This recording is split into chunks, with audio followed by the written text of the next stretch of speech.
Olá a todas e a todos, está começando agora mais um Brasil de Fato Entrevista e hoje a nossa conversa é em outra língua, é em inglês. Peço desculpas, inclusive, de antemão pelos deslizes, mas é por um bom motivo. Nós vamos conversar com Clara Mattei, que é professora da New School of Social Research dos Estados Unidos. Hello, professor. Hello, so nice to be here. Clara Mattei é professora de economia da The New School for Social Research, em Nova York, nos Estados Unidos. É autora do livro The Capital Order, How Economists Invented Austerity and Paved the Way to Fascism, em tradução livre, A Ordem do Capital, como os economistas inventaram a austeridade e abriram caminho para o fascismo, que será lançado no Brasil ainda este ano pela editora Boitempo.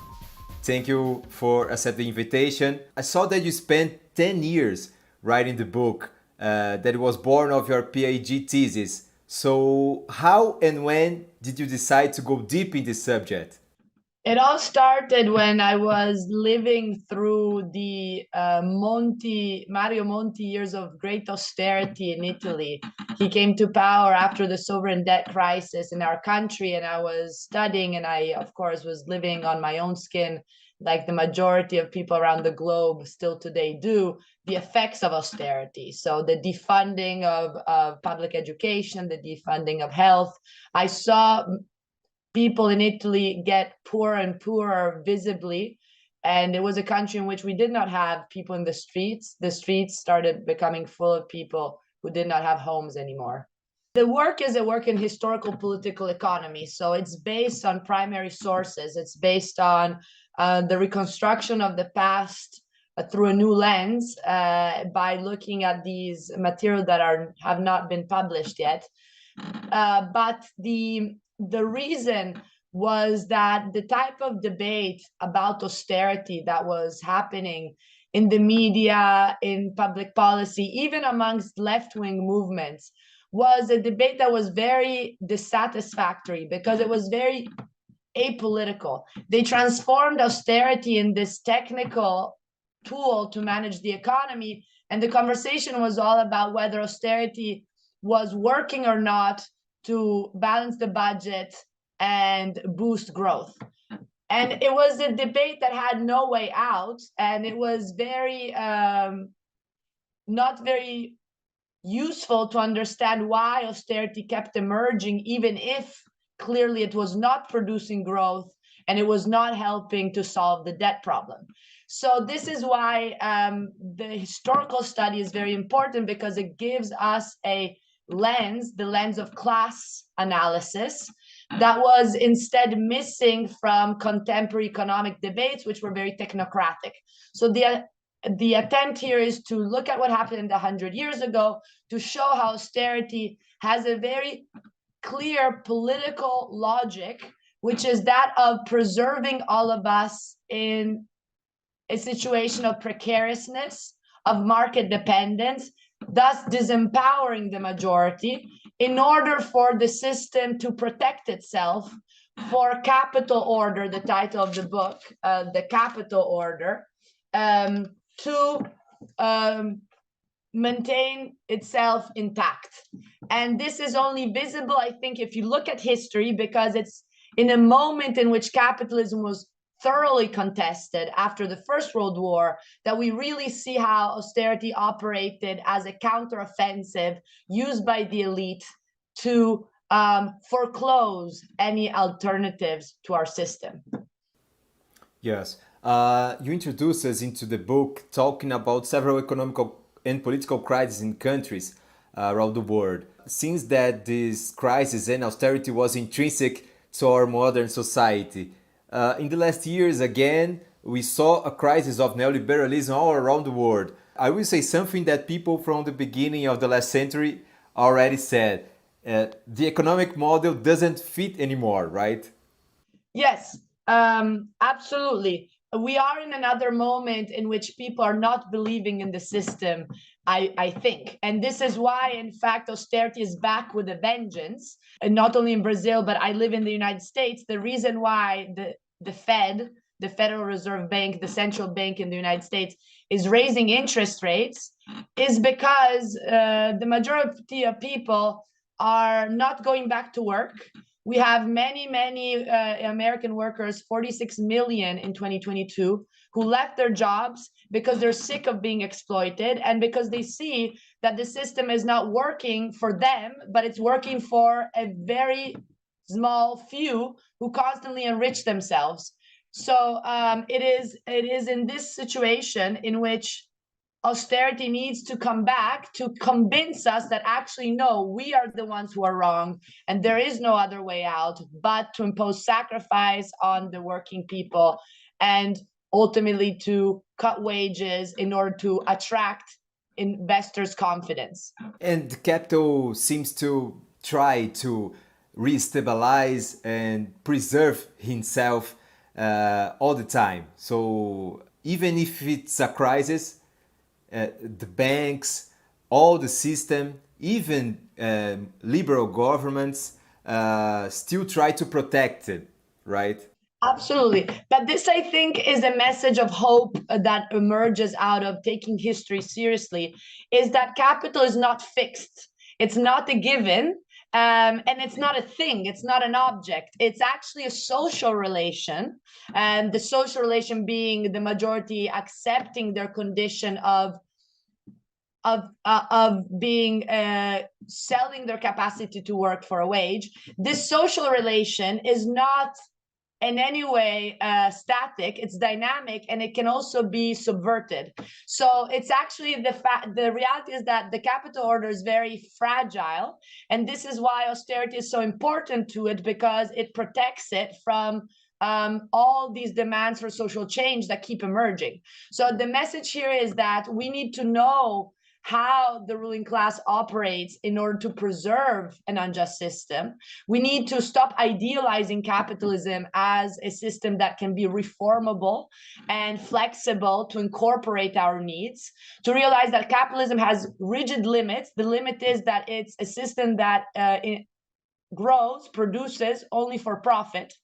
And this requires austerity. So yes, as you said at the beginning, the strong thesis here is that austerity is not an exception to capitalism. It's not just what you see during the neoliberal moment, starting from the early 80s. It's much more intrinsic to the long history of capitalism. It's in the DNA of the system, exactly because for capitalism to work, the majority has to be disempowered, precarious, market dependent. And this is what austerity does. It shifts resources from the majority of the people who make the money on wages to the minority who make their income from capital and rent. You said the austerity was used as a technical and dispoliticized tool for the growth of authoritarian leaderships. What unite Mussolini, Jair Bolsonaro, Viktor Orban, and Giorgia Meloni, for example? What unites them is the question. So it's very important here to, let me take a step back. So what happens is that in the book, I reconstruct crisis of capitalism after the First World War. So exactly 100 years ago, 1919, 1920, were years in which the general public had given up on capitalism, thinking that a better future was to come with the reconstruction after the First World War. And all of these experiments based on workers' councils, demands for economic democracy, meaning that people were taking back on their own hands the production and distribution of resources, were concretely happening. So I focus on the movement of Antonio Gramsci in Torino, l'Ordine Nuovo, in which actually you see how there was an active effort to not only think differently, but act differently. And you could only act differently if you were actually thinking differently, but you could also only think differently if you're acting differently. So the importance of praxis, of actually a different society stemming from experiments within the factory and also in the countryside, with people taking back the ownership of the means of production and the organization of labor. In this explosive situation, the bourgeoisie got very scared because, of course, they were gaining from capitalism and they wanted to protect it, and any form of economic democracy and distribution would have meant in a way, the overhaul of their privilege. So it's in this moment that we see the emergence of austerity as a counteroffensive. And what you see is two things related to your question. One is that economists participated very actively in constructing supposed neutral economic models, neutral theory, scientific knowledge, to tell people that they were ignorant, they did not understand, and ultimately that they were living beyond their means, and they had to accept the hard truth, as they put it, of hard work and abstaining from consumption. So this austerity motto, consume less, produce more, was imposed on the population of Italy and Britain. This is, my study is focused on these two countries because I'm interested in showing how austerity emerges where economic democracy is more palpable. And at that moment, it was in Europe that actually people had also gained the right to vote, for example.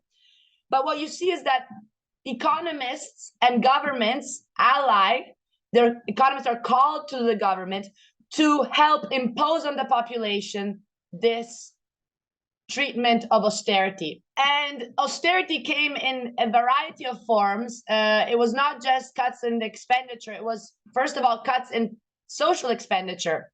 It was regressive taxation. So the fact that actually increased consumption taxes, what we see all over the world still now, you increase the taxes on the people, you cut the taxes on the rich, you cut corporate taxes, you cut taxes on real wealth, and so on.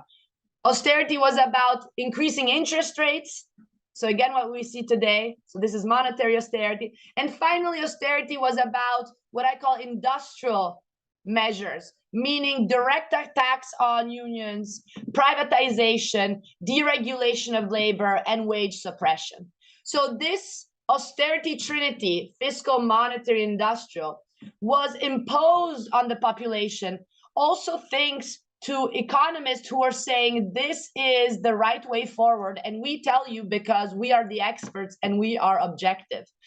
So in this sense, what is obvious is that economists played a very classist role. They participated in this one-sided class war against their own citizens.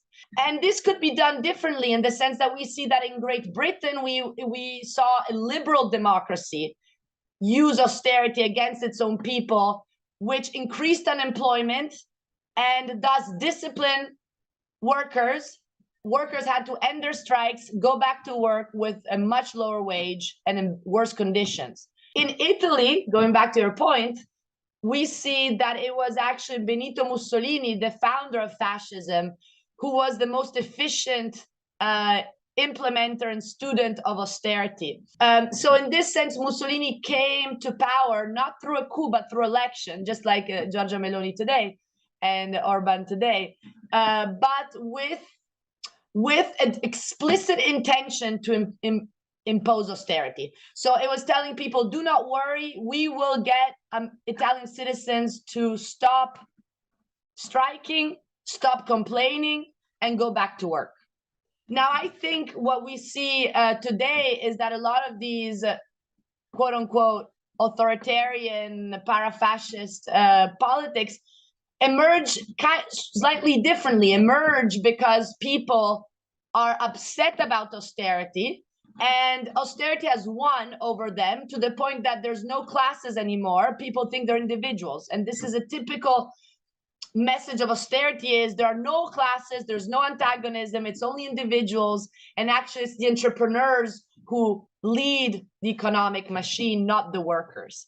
So I think right now, for the case of Italy, we see that Meloni actually came to power because she was actually promising social redistribution, which of course did not come, because as soon as she came to power, she once again imposed austerity, just like Benito Mussolini and many other of these authoritarian regimes. And about this, and you said that the austerity was not successful in stabilizing the economic crisis, but was successful for stabilizing class relations. Now we saw a global change in work relations. The unions are getting weak, maybe losing powers in some countries. And how could reborn a new organization from workers? Yes, a couple of ideas here. First of all, is that even if there is this sense by which workers are weaker, this is because of the operation of austerity in our lives for over 100 years that has been really successful, as you put it. Austerity is not successful in achieving its stated goals of economic growth and debt repayment, but it's very successful in achieving what is really the most important goal of all, which is that of making sure that people don't think they can live in a different society, making sure that people accept their condition as wage workers. So again, reimposing the capital order. And this, of course, also traps our minds because the models of the economists have us think that, again, workers don't count and it's only entrepreneurs who count. And so it's fair and correct to shift resources away from the lazy ones in favor of the supposed meritorious ones, right? So they provide the justification for these policies of extraction from all of us. Clearly, austerity has been successful, and we see it historically. Workers have lost power, bargaining power, and also power of imagination, of thinking of a new future. This said, I would like to point to the fact that class war does not stop under capitalism. It's a constant. Our system, again, is in motion, is a process. There's nothing fixed to it, even if economists want us to think that there's something fixed. Because thinking that something is fixed disempowers us and traps our imagination.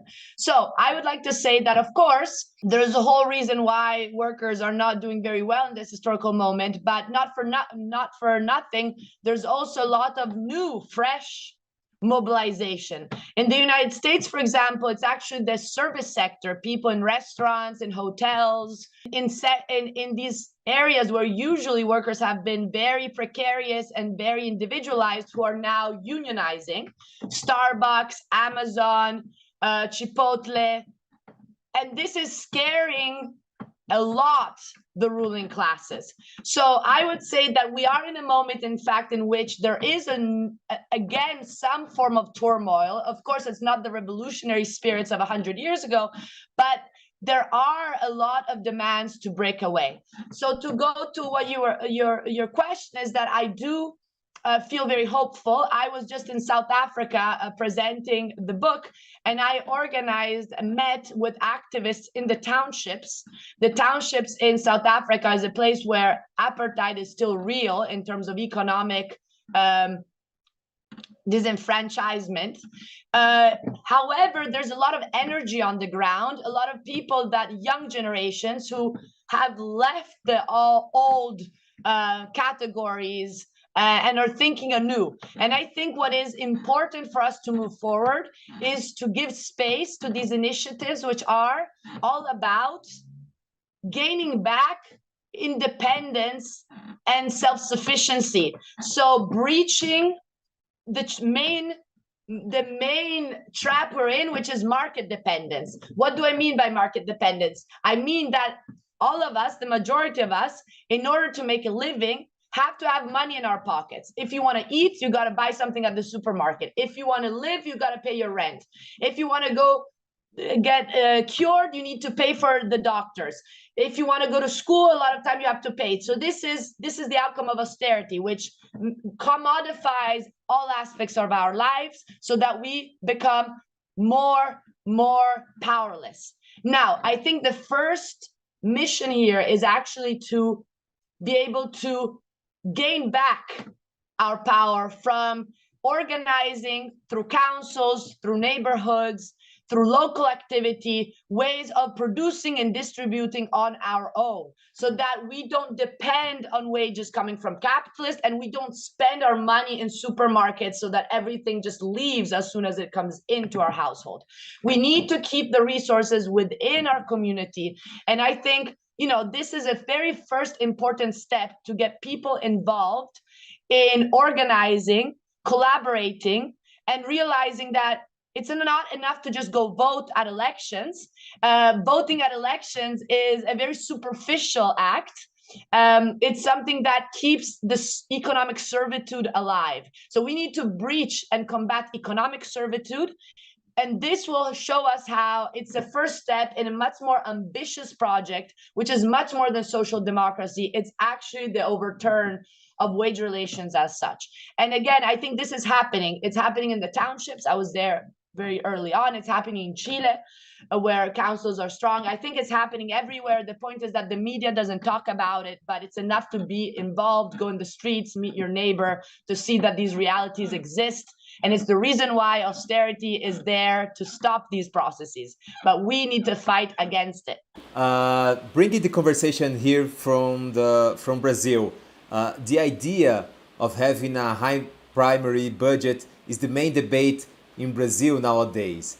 This eternal discussion makes it impossible to advance in the way of positive agendas for the country. On the other hand, many people, including the president of Brazil, Luiz Inácio Lula da Silva, believe that the high interests will prevent economic growth and the control of inflation should not be the main focus. This idea of a primary budget begins in the same place as austerity? Yes, definitely. Absolutely. This is exactly what austerity does. It serves the message there is no alternative. Balancing the budget is a priority that is indisputable. It's, again, a neutral, necessary priority. Now, the message of the book is not that these economists are necessarily wrong. I think a lot of the time it's actually the case, especially for countries in the south of the globe, that under capitalism, the limits are real in the sense that it is a problem if inflation is high. It is a problem if your currency is devalued.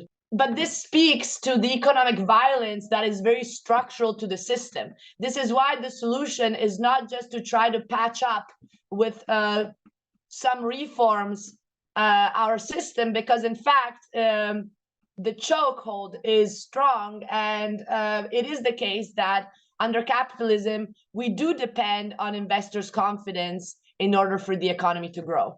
So how do you attract investors? You attract investors only if you keep taxes on wealth low, taxes on corporation low, only if you actually open up, privatize. What is happening right now is that huge asset managers are actually buying infrastructure, buying houses, so as to extract as many fees and as much rent from our necessity to reproduce in our daily lives as possible. But this is actually what the state under capitalism has to do, is ultimately open up to these private investors. This is the reality of our system. This is why it's very idealistic to think that a capitalist state can really oppose these global trends of austerity. This is why, again, we really need to try to find ways through processes of breaking away from private property of the means of production, wage relations altogether. Because, capitalism does trap us. So I don't know if that makes sense. This debate amongst economists, of course, they make it sound like it's not a political choice. And we can say, of course, it is a political choice. But this political choice is also a constrained choice in the sense that it's the political decisions that are favorable to maintaining some form of capitalist market stable, right? Which requires our subordination to these laws of the market that ultimately strangle us and benefit a very small minority. So these political choices are constrained, but we can also think bigger than just some small crumbs to the people to keep us at bay. We need to think bigger and think about how to actually breach our position of subordination towards the market. Yes. The last one.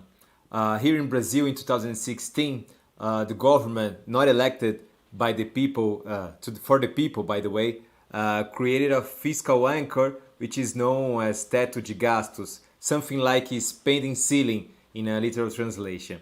The idea was control the budget and the relation of the public debt and the GDP. In reality, what we saw was a drastic reduction of social investments like education, public health care, and other social programs. This austerity policy, with other events of our political system here in Brazil, paved the way for the election of Jair Bolsonaro.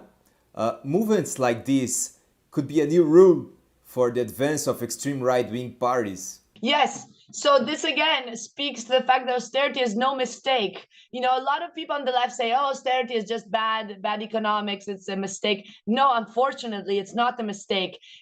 What you just described speaks to the success of austerity. People have been so disempowered that they lost their sense of class unity. They lost their sense of being collective, fighting from the enemy, who are the few who benefit from the system, and ended up actually voting for these few who benefit from the system, because austerity individualizes us. Austerity has us think that we can all become wealthy entrepreneurs if we try hard, and that ultimately we should be ashamed of being poor. So the result of why people vote, even in the United States, for someone like Trump, is exactly because of austerity's success. Now, I don't think we can blame the people for voting for Bolsonaro or for Trump. We should blame the ruling elite, including, unfortunately, the Democratic Party and all the supposed more left-wing parties who ultimately with greater hypocrisy have been doing austerity all along. Austerity cuts party lines, right? And unfortunately, it's the fact that those who supposedly represented the people, including the unions, have been supportive of austerity that has created this sense of there's no hope, and we should do all the best we can to save ourselves as an individual, not looking at the fact that we are actually all producers, collective producers who should fight against exploitation and fight against those who exploit us.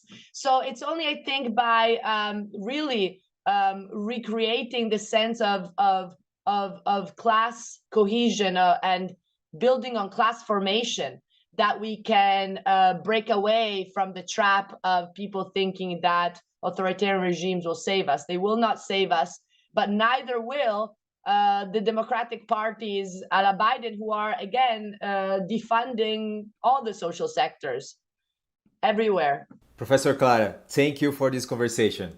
Thank you so much. I'm so happy I will be with you in Brazil and visiting you guys soon, I hope. Yeah, we'll be meeting here. Thank you. Thank you. E a você que nos acompanhou até aqui, muito obrigado. Na próxima semana voltamos com mais uma entrevista. Tchau, tchau.